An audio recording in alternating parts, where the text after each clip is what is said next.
Hi, my name is Reg Epp. My wife is Mary, and I wish she was doing this instead of me, Brad.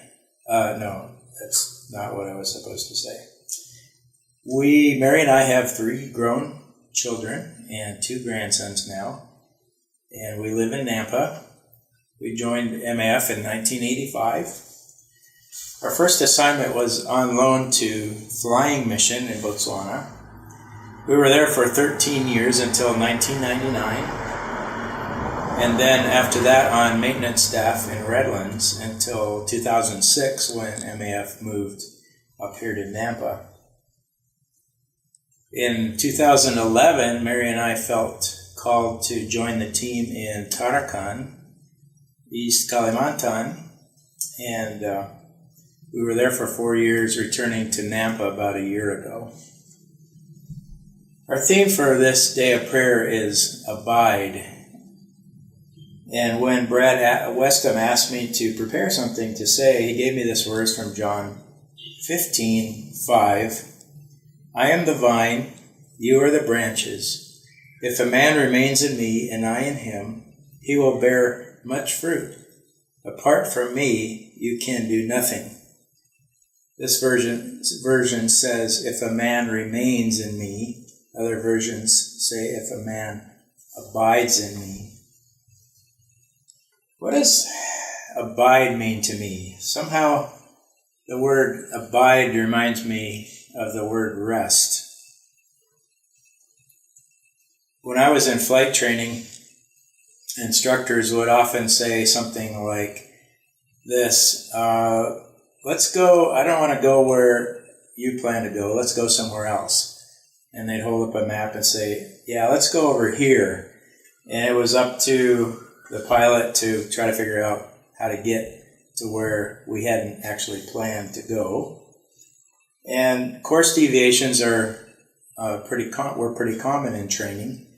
And I found out later that they can also be very common in real life flying and in real life in other situations as well.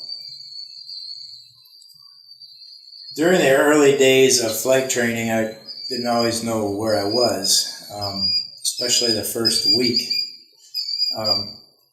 It got better later, but I was always thinking that this guy on my right is going to know how to get us home, and I believed that we were never lost as long as he was there. In our journey with MAF, Mary and I have had a few course deviations.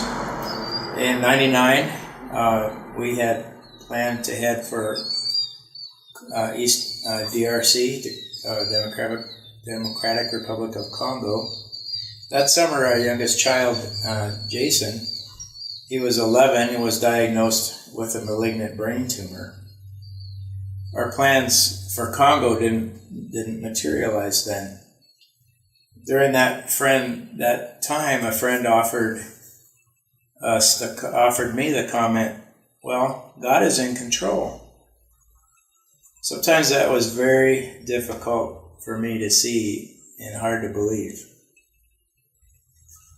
Last year, Mary and I felt like our time in Indonesia wasn't finished yet, but God had other ideas. When I was diagnosed with prostate cancer about a year ago, we moved back to Nampa so I could get medical attention here. Another course deviation. But this time we're having to realize that God is in control, and we know that and understand it now. Proverbs 16:9, I'd like to share. You've probably heard this verse. In his heart, a man plans his course, but the Lord determines his steps. It's God who is in control. Another memory I have of flying many times, especially trying to learn to land, or we'd be out in a practice area learning some new maneuvers, and my instructor would say, I've got the airplane. Sometimes that meant you better let go because we're going to crash, or most of the time it meant he wanted to demonstrate something. And for me, that was very relaxing. I wanted to abide, maybe, if you will, in my instructor as he said, I've got the airplane. It was my cue to let go of the control, get my feet off the rudder pedals, and he was going to show me something.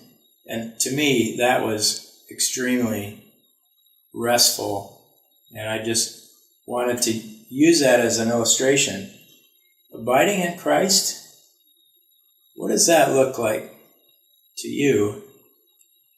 This is what abiding in Christ feels like to me.